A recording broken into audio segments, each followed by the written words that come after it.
Hello, this is Dread from Apprentice's Corner, and today's video topic is going to be a video about a crit Warpath build. Yes, you heard that right, crit Warpath.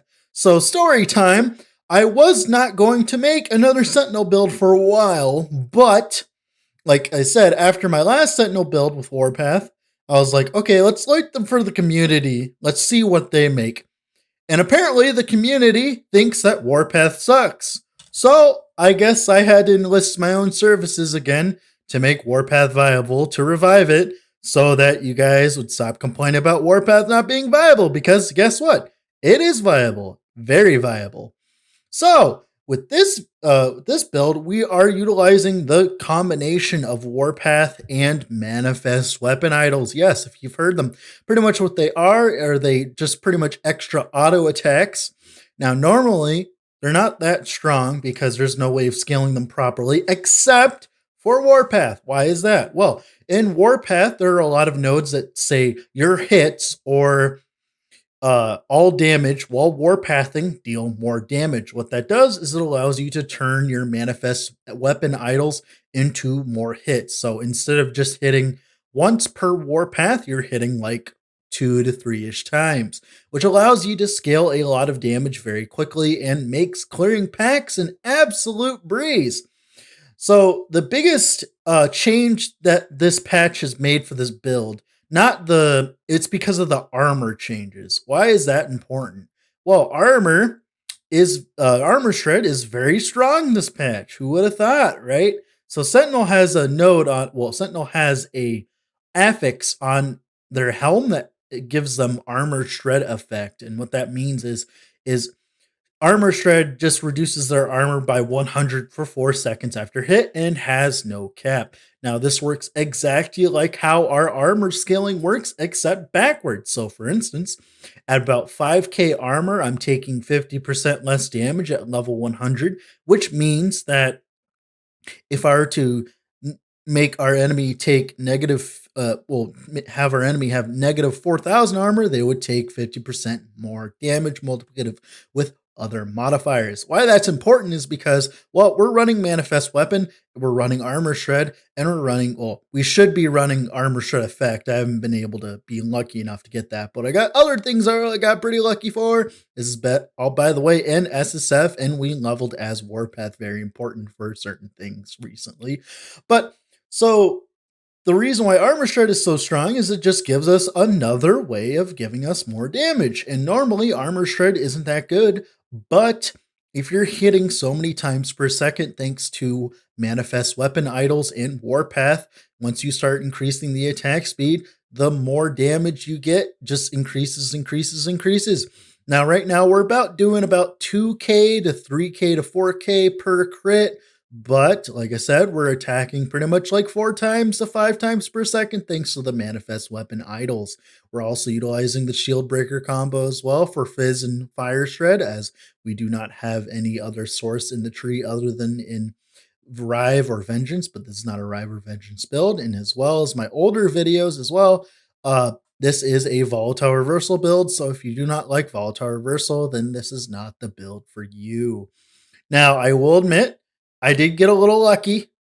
I did manage to drop my first reduced channel cost idol.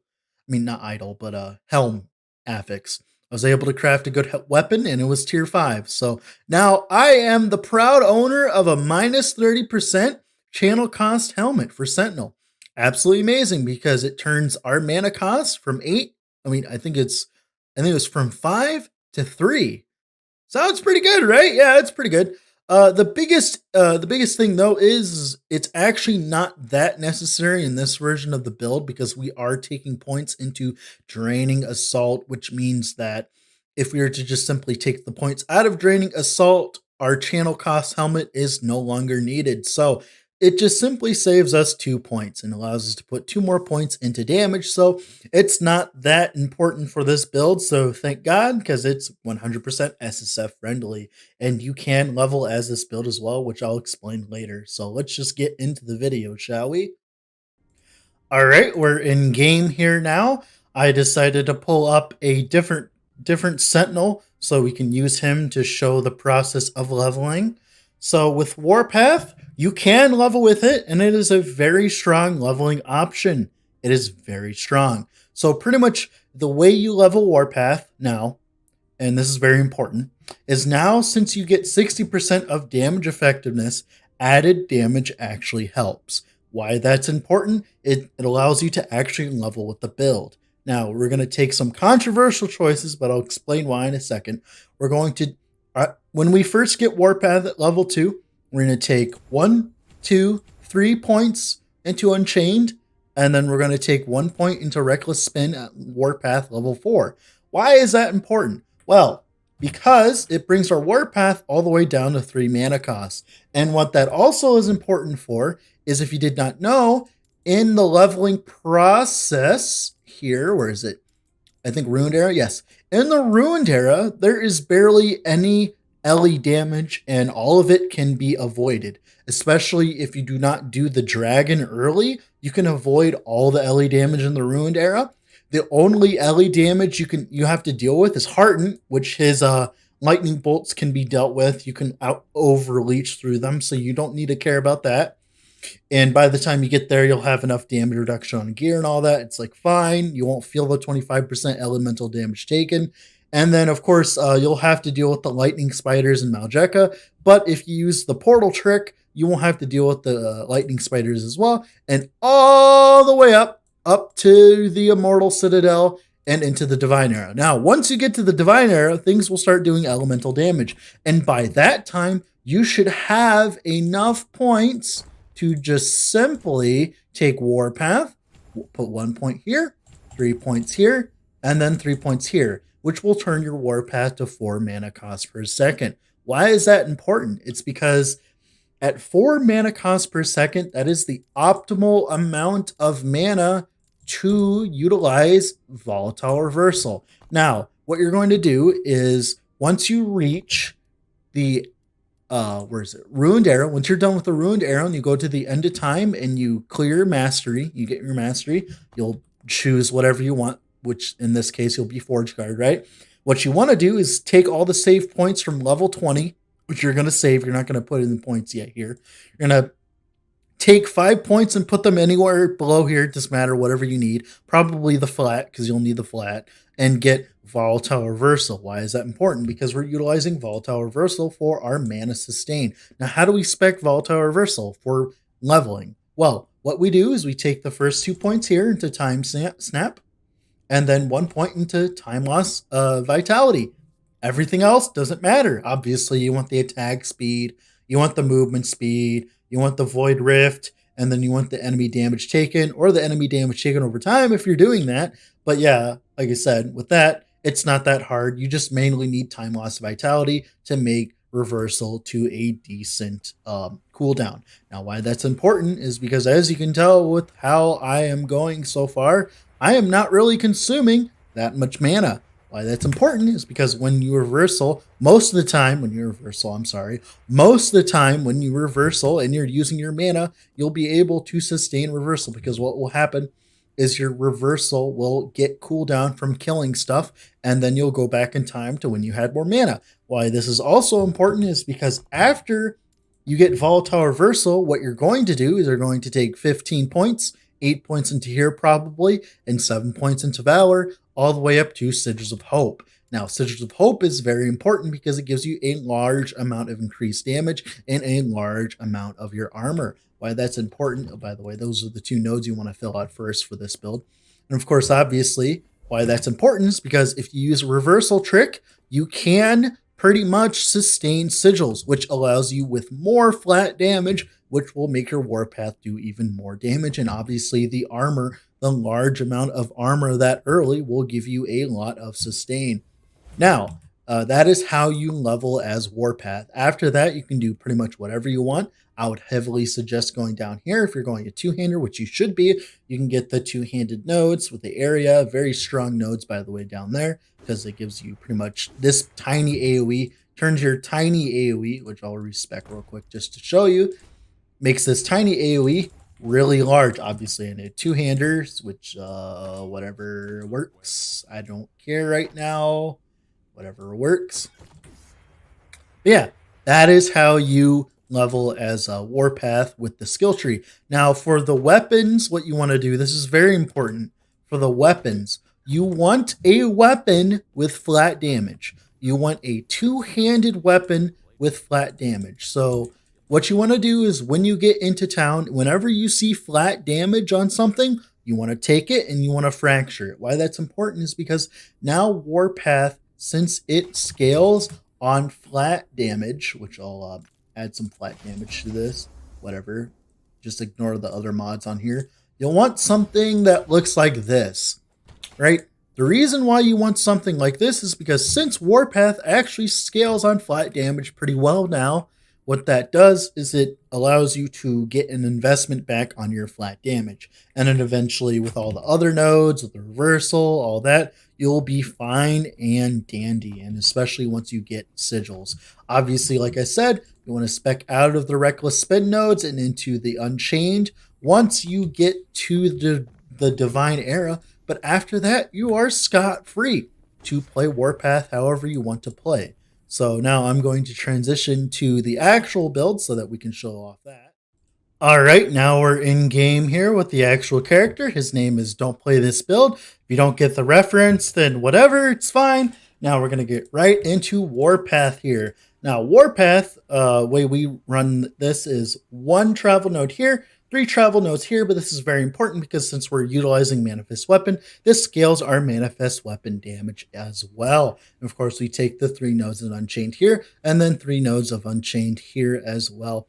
Then we take 5 points into Draining Assault. Why this is important is because it's more damage while spinning, meaning that our Manifest Weapon damage is scaled with this as well. So our Manifest Weapon idols are doing as much damage as our actual Warpath is, which is absolutely amazing for this build. We take 2 points of travel here. It does increase our Warpath damage, that's fine. And of course, we take 2 points into Zweihander, which is the whole reason you're playing two-handers, because it makes your AoE from very small to very large. And it's all the AoE you could ever want. And of course, the last point, you could put it into Unchained. Now, I am utilizing a channel cost helmet. Now, if you do not have a channel cost helmet, because you probably won't if you're playing this SSF, simply just take 2 points out of Draining Assault and put it into Whirling Blades. You won't feel a difference. It won't matter. I just have a channel cost helmet for some reason. I don't know how I got it. I was just gambling and I managed to get it, so why not? And of course, we have Lunge. This is the second most important part of the build. Of course, we're taking 3 travel points into Fray, 1 point into Double Strike so that we can attack twice in quick succession. And of course, we take 3 points into Mana Efficiency and Cooldown, 4 points into Armor, 1 point into Unstoppable for the invulnerability while lunging. Really good against Maruna Ogres when they try to do their big Sunder attack on you and stuff like that. And of course, Initiative. Initiative is very important because we're starving on increased damage, and we really need the increased crit chance from Initiative. Why that's important is because if you look down here at my melee critical strike chance, it's right here where my mouse is hovering, is at 33%, and if I lunge, we're at 67%. Very, very strong for any crit Sentinel build. If you've ever played Path of Exile, this is your Diamond Flask. Very amazing, right?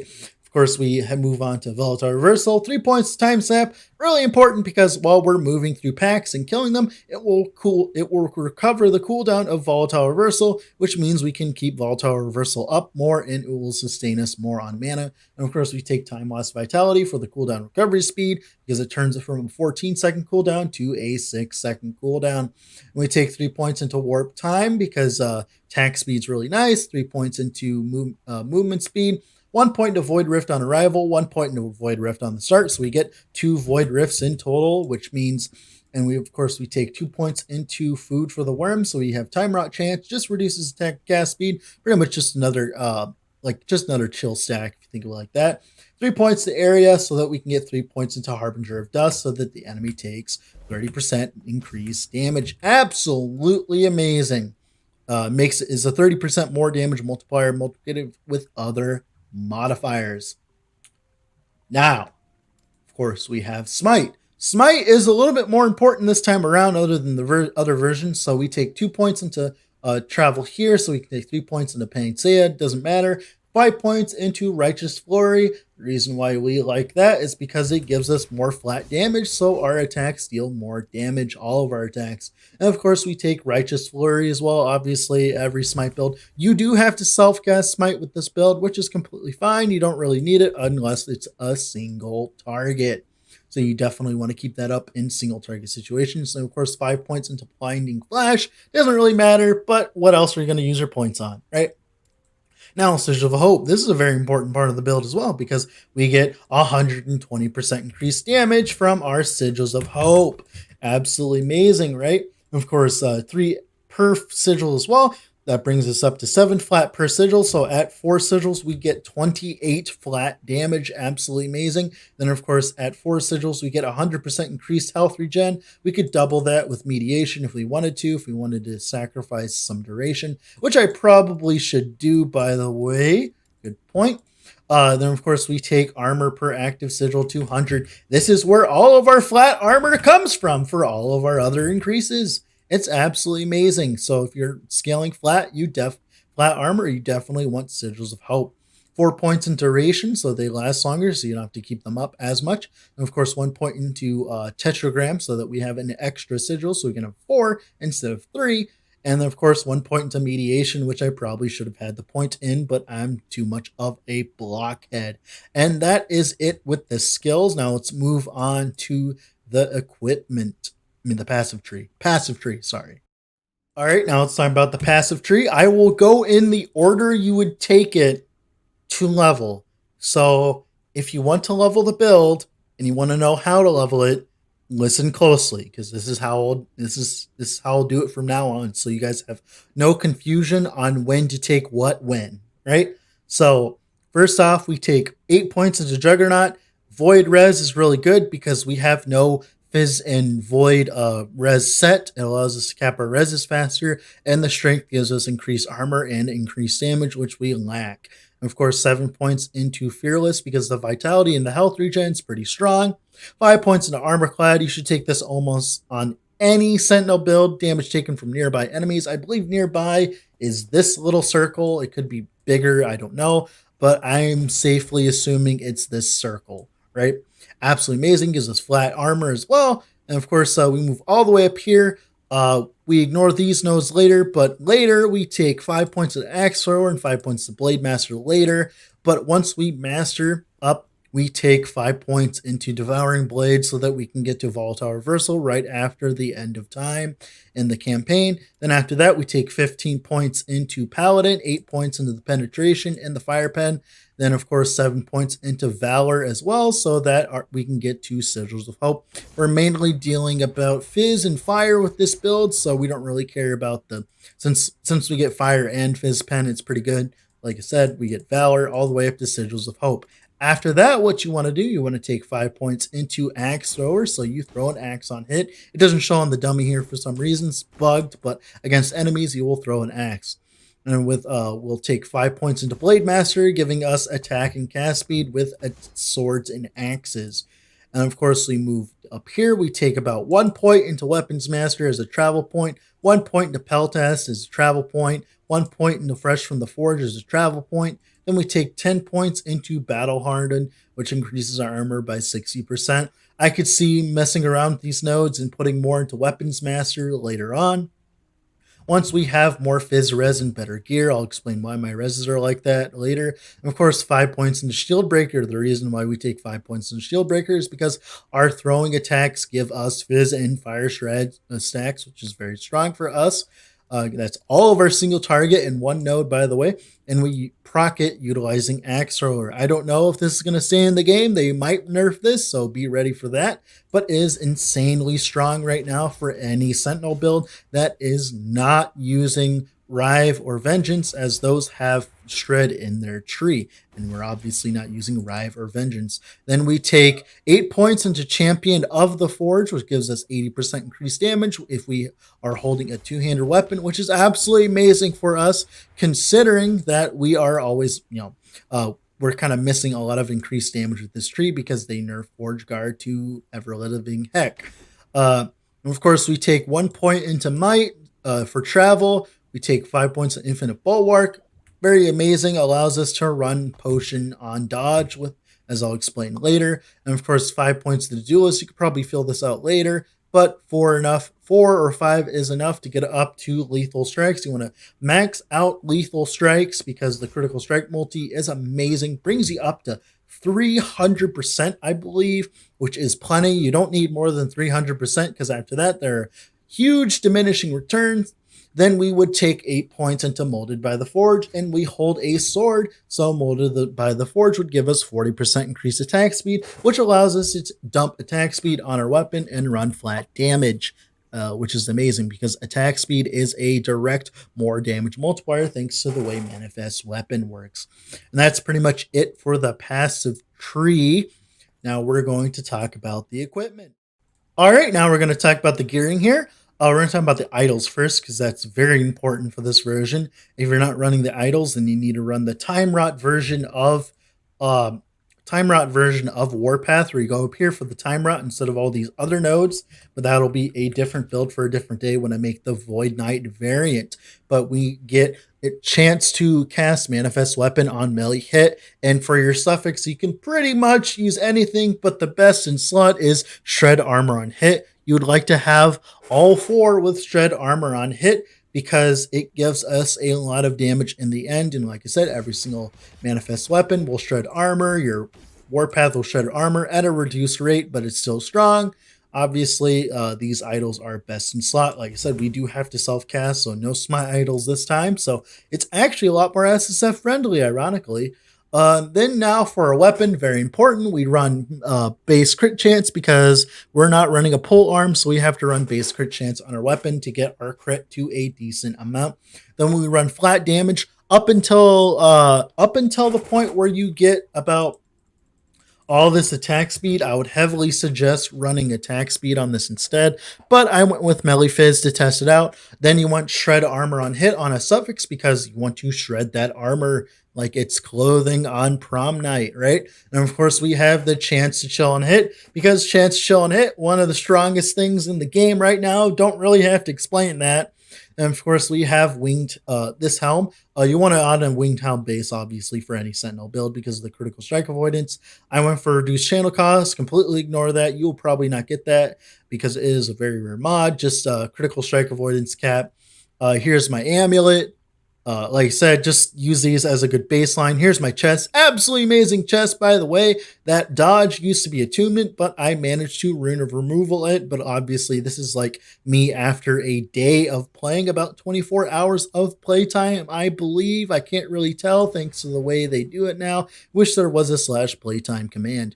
And of course, there's this ring. The only reason I'm using it because I filled out my crit and it gave me 10 vitality, whatever. You could probably use this res cap instead. You want silver rings because movement speed, but it's not too stressful. It's like whatever. And of course, we want a dodge potion with percentage dodge. Why is that important? Well, because with the changes, not nerfs, changes to Forge Guard, we have to run some kind of other mitigation source other than armor. Because think of armor, this patch, as Glancing Blow. And of course, we run dodge on top of that. So at max stats, etc., we're at like 50% armor mitigation and 50% dodge. Obviously, this goes down, but of course, we can get more increased dodge other places. We do not take the Iron Reflexes node because we need the dodge to mitigate. This is a trap. Do not take Iron Reflexes. It is bad. But like I said, you want the dodge because since you're a two-handed weapon build, you do not have block. So you cannot run just armor and survive. You have to run something else. And this is our other defensive mechanic is dodge. So a lot of our parts are percentage dodge. The best ratio I found is percentage dodge on the chest, percentage dodge on the belt, and percentage dodge on the, well, I had percentage dodge on the crest. You should have percentage dodge here, obviously, and then percentage dodge on the boots, and then one potion brings you up to 50% dodge at level 100 zones, which you'll be dealing with if you're doing arena, which is absolutely amazing for us. Obviously, you better roll, but this is SSF. Then for other ring, just res, crit. You definitely want crit chance on your rings eventually once you get your gear settled, but it's not necessarily early game. Crit chance Solarium Bracers, you obviously want a better rolled one, but I got really shitty rolled one, but it came with some really good mods. You can get Shred Armor on hit as well. That's a tier 1 mod, by the way. You can get that much higher. Like I said, SSF.